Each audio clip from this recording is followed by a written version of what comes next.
Operation सिंदूर के दौरान पाकिस्तान ने सिर्फ ट्रेलर देखा है और उस ट्रेलर को भारत ने दुनिया के सामने डेलीगेशन के जरिए रखा। लेकिन अब कहा जा रहा है कि असली पिक्चर क्या है, वो दुनिया को दिखाने के लिए भारत के विदेश मंत्री एस जयशंकर यूरोप की यात्रा पर निकल चुके हैं। जिस तरह से यूरोपीय देश ट्रंप की टैरिफ नीति से परेशान हैं, उसी का नतीजा है कि 28 मई को भारत और ब्रिटेन के बीच मुक्त व्यापार समझौता हो गया।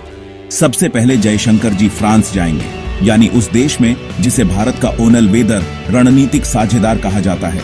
वहां जाकर वे अपने समकक्ष से मुलाकात करेंगे और अन्य यूरोपीय देशों से भी कूटनीतिक संवाद करेंगे। मतलब ट्रंप की नीति के चलते अब संभावना है कि अमेरिका अंतर्राष्ट्रीय स्तर पर अलग थलग पड़ता हुआ दिखेगा। और इसी विषय पर बात करते हुए विश्लेषकों का मानना है कि अमेरिका अब अलग थलग पड़ चुका है और यह भारत की कूटनीति की एक बहुत बड़ी सफलता है।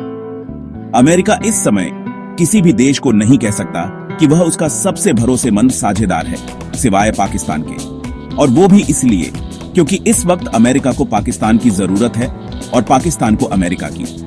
अमेरिका का रिश्ता यूरोपीय यूनियन, चीन, रूस, जापान किसी से भी सही नहीं चल रहा है। यहां तक कि उसका पड़ोसी कनाडा भी नाराज है। अमेरिका भारत से भी नाराज है क्योंकि भारत का फोकस अब डॉलर की बादशाहत को चुनौती देना है।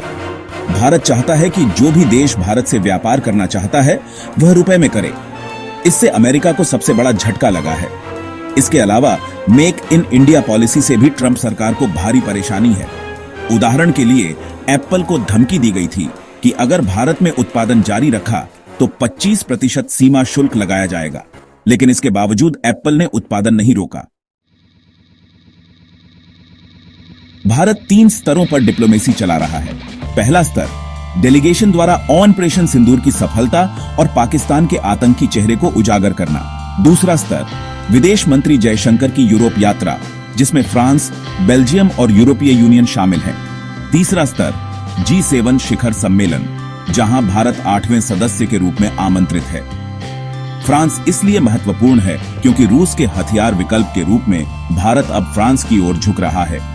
साथ ही रायसीना डायलॉग में भी भारत की उपलब्धियों को वैश्विक मंच पर साझा किया जाएगा। जयशंकर की यात्रा का मुख्य फोकस होगा साइबर सुरक्षा, आतंकवाद और परमाणु ऊर्जा। ब्रिक्स और रुपए में व्यापार, ये 2 मुद्दे हैं जिससे अमेरिका सबसे ज्यादा नाराज है। अमेरिका चाहता है कि डॉलर का प्रभुत्व बना रहे, लेकिन भारत, रूस जैसे देश अब वैकल्पिक मुद्रा में व्यापार की दिशा में आगे बढ़ रहे हैं।